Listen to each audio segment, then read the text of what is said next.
नमः शिवाय। हर हर हर महादेव। नमस्कार प्रिय मित्रों, आप सभी लोगों का स्वागत है मेरे धार्मिक एकेडमी यूट्यूब चैनल पर। में दोस्तों, आज की कहानी बहुत ज्यादा ज्ञानवर्धक और अचानक धन प्राप्ति का मूल मंत्र है। आज किस वीडियो में हम बात करेंगे आखिर औरत का कौन सा अंग बेशर्म होकर दबाने या चूसने से अचानक अपार धन की प्राप्ति होती है। लोग औरत का कौन सा अंग दबा और चूसकर अमीर बन जाते हैं। जो भी मनुष्य औरत का यह अंग दबाता या चूसता है, उसके घर में माँ लक्ष्मी का हमेशा वास रहता है और माँ लक्ष्मी की कृपा दृष्टि उन पर सदैव बनी रहती है। तो दोस्तों, आज की इस वीडियो में हम बताएंगे कि औरत का वह कौन सा अंग है जिसे हर पुरुष को दबाना या चूसना चाहिए, लेकिन इससे अपनी पूरी सच्ची श्रद्धा से कमेंट बॉक्स में हर हर महादेव ओम नमः शिवाय जरूर लिखें। साथ ही चैनल को सब्सक्राइब अवश्य कर दें। हे लक्ष्मी माँ, जो भी इस चैनल को सब्सक्राइब करें और इस वीडियो को लाइक करें, उसके घर में कभी भी धन की कमी ना रहे, उसका पूरा परिवार हमेशा हंसता मुस्कुराता कुशल मंगल रहे।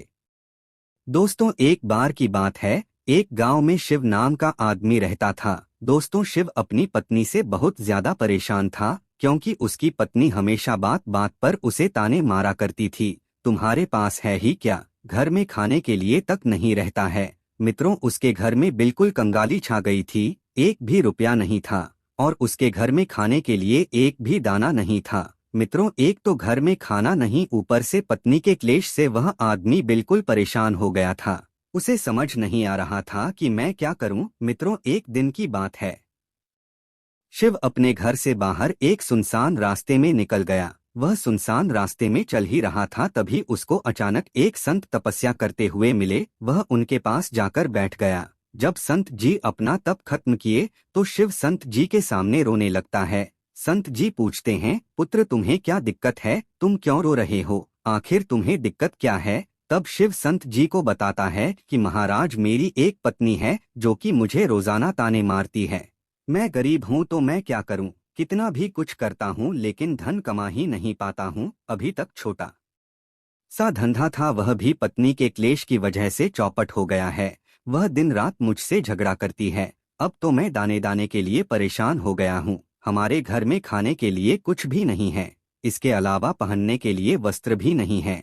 लेकिन मैं अपनी पत्नी को समझाता हूँ कि वह मुझे ताने ना मारे, मुझसे झगड़ा ना करें, लेकिन वह बिल्कुल भी नहीं मानती। संत जी, इसी वजह से मैं बहुत ज्यादा परेशान हूँ, इसी वजह से मैं घर छोड़कर यहाँ आया हूँ। वह संत जी कहते हैं, रो मत बेटा, मैं तुम्हें यह काम बताने जा रहा हूँ। तुम्हें औरत का सिर्फ यह अंग बेशर्म होकर कर दबा या चूस लेना है, अचानक तुम्हारे घर में धन प्राप्ति हो जाएगी, तुम देखते ही देखते अमीर बन जाओगे। संत जी कहते हैं, जो भी पुरुष औरतों का यह अंग दबाता या चुसता है, उसके घर में कभी भी धन की कमी नहीं रहती है और ना ही उसके घर में लड़ाई होती है, पर जो भी बिजनेस करता है उसमें हमेशा तरक्की होती है। संत जी ने कहा, अब मैं तुमको औरत का वह अंग बताने जा रहा हूँ, इसे ध्यान से सुनना और अपने जीवन में इसे जरूर करना।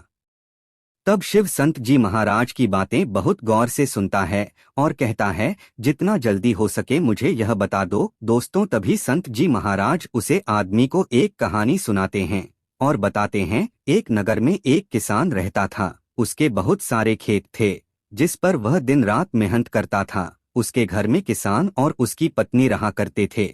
उसे किसान और उसकी पत्नी में आपस में बहुत ज्यादा प्रेम था। उसके घर में किसी भी प्रकार की लड़ाई झगड़ा या क्लेश नहीं होता था। इसी वजह से उसके घर में सदैव माँ लक्ष्मी का वास रहता था और उसके खेतों में इतनी ज्यादा पैदावार होती थी कि वह दिन प्रतिदिन और अमीर होता जा रहा था। उस किसान और उसकी पत्नी ने इतना प्रेम था कि आसपास के लोग उन्हें देखकर जल जाया करते थे। धीरे धीरे उसके पूरे गांव के लोग जान गए कि किसान और उसकी पत्नी में बहुत ज्यादा प्रेम है। धीरे धीरे यह बात उसे नगर के राजा तक पहुंच गई। दोस्तों, किसान और उसके पत्नी की बात जब राजा के पास पहुंचती है तो राजा भी उसके प्रेम की काफी ज्यादा तारीफ करते हैं। वह सभी से बताते हैं कि हमारे नगर में एक किसान और उसकी पत्नी रहते हैं जिनमें कभी भी लड़ाई झगड़ नहीं होते हैं। उन दोनों में आपस में इतना प्रेम है कि मैंने ऐसा अपनी जिंदगी में कभी भी नहीं देखा। एक बार की बात है, राजा पूरे नगर में दुग्गी पिटवाते हैं कि इस नगर में जितने भी लोग हैं वह सभी अपने घर में घी का दिया जलाएंगे। राजा की पत्नी पूछती हैं कि आप ऐसा क्यों कर रहे हैं, सबके घर में भी का दिया क्यों जलवा रहे हैं। राजा अपनी पत्नी की बात सुनकर कहते हैं, दीपक प्रेम की निशानी होता है। जिसके घर में घी का दीपक जलता है उसके घर में सदैव प्रेम बना रहता है। और मैं चाहता हूँ कि जो प्रेम किसान और उसकी पत्नी के घर में है वह हमारे पूरे नगर में रहे, पति और पत्नी के बीच। इसीलिए मैं हर घर में दीपक जलवाना चाहता हूँ। दोस्तों, राजा के सैनिक जाते हैं और हर जगह नगर में डुग्गी पीट देते हैं और कहते हैं सभी के घर में रात भर घी का दीपक जलाना चाहिए। दोस्तों, राजा की बात मानकर सभी नगर वासी अपने घर में दीपक जला देते हैं। लेकिन जैसे ही आधी रात होती है सभी के दिए बुझ जाते हैं। लेकिन किसान के घर का दीपक वैसे ही जगमगाता हुआ जलता रहता है। दोस्तों, दीपक हमेशा किसान की पत्नी जलाती थी। किसान की पत्नी किसान को बहुत यार तो करती थी, लेकिन उसकी बात नहीं मानती थी। वह हमेशा अपनी मनमानी करती थी। उसका जो भी मन करता था वह वही काम करती थी। लेकिन किसको इस बात से कोई भी दिक्कत नहीं होती थी, क्योंकि किसान बहुत समझदार था। किसान सोचता था यदि मैं अपनी पत्नी को रोक टोक करूंगा तो घर में बेवजह ही लड़ाई झगड़ा होंगे, क्लेश होगा, दुख। तो इसी वजह से कई चीजें किसान अपनी पत्नी की अनदेखा करता था। किसान इस वजह से अनदेखा करता था कि उसके घर में प्रेम हमेशा बना रहे। एक दिन की बात है, राजा और रानी शाम के समय अपने महल में चढ़कर पूरे नगर का नजारा देख रहे थे। उन्होंने देखा कि सारे नगर में किसी के घर में दीपक नहीं जल रहा है, लेकिन किसान के घर में दीपक जल रहा है। तब राजा अपनी रानी से बोलता है कि देखो, किसान और उसकी पत्नी के घर में दीपक जगमगा रहा है, लेकिन पूरे नगर में कहीं भी दीपक नहीं जल रहा है। इसी से पता लगता है कि किसान और उसकी पत्नी में कितना प्रेम है। तब राजा की पत्नी राजा से बोलती है कि जो किसान और उसकी पत्नी में प्रेम है वह किसान की पत्नी की वजह से है, और इसी वजह से किसके घर में इतना ज्यादा प्रेम है। मित्रों, जब राजा रानी की बात सुनता है तो कहता है, नहीं, तुम्हारा सोचना गलत है। जो प्रेम किसान के घर में है वह उसकी पत्नी की वजह से नहीं है, बल्कि वह किसान की वजह से है। रानी, यहाँ पर किसान बहुत ज्यादा समझदार है, आपका सोचना गलत है, और यही वजह है जो कि उनके घर में कभी भी लड़ाई झगड़ा नहीं होती है। मित्रों, राजा कहता है किसान समझदार है और रानी कहती है किसान की पत्नी समझदार है। दोस्तों, इसी तरह कुछ देर चलता रहा।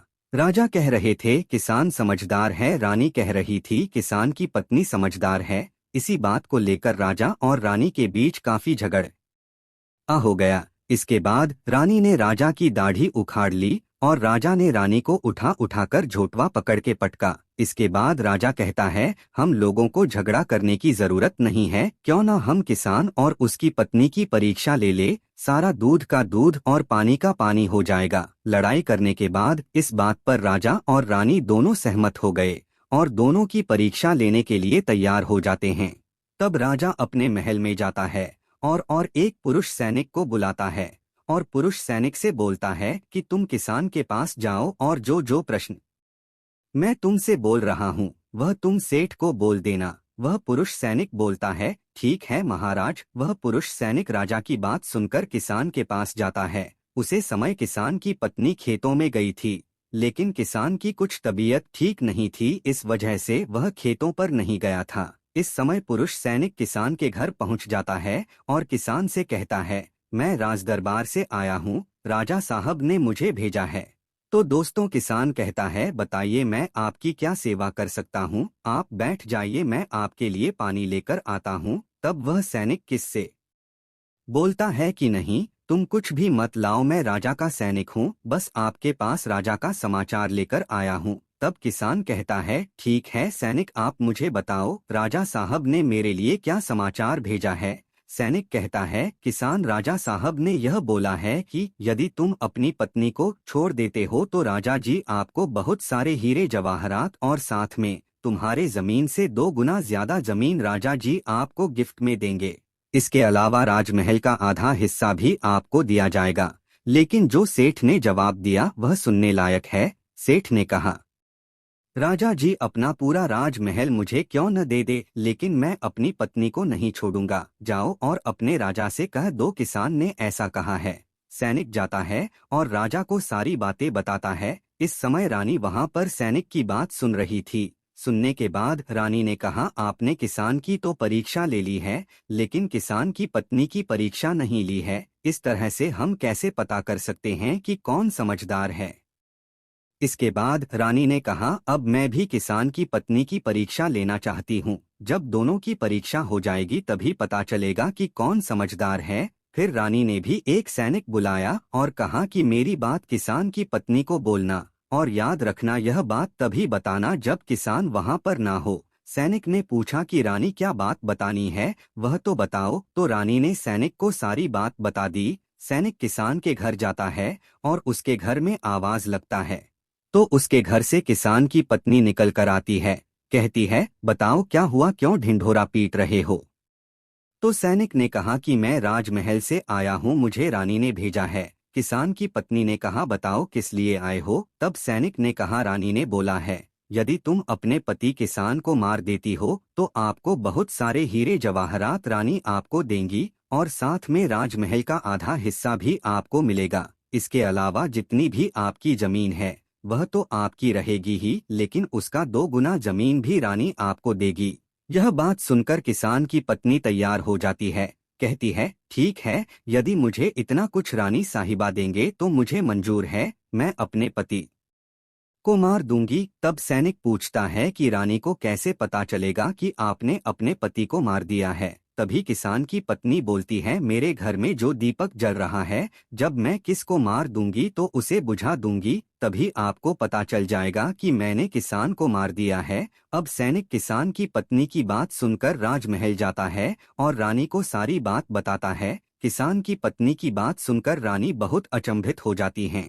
राजा और रानी को स्त्री जात से नफरत होने लगती है।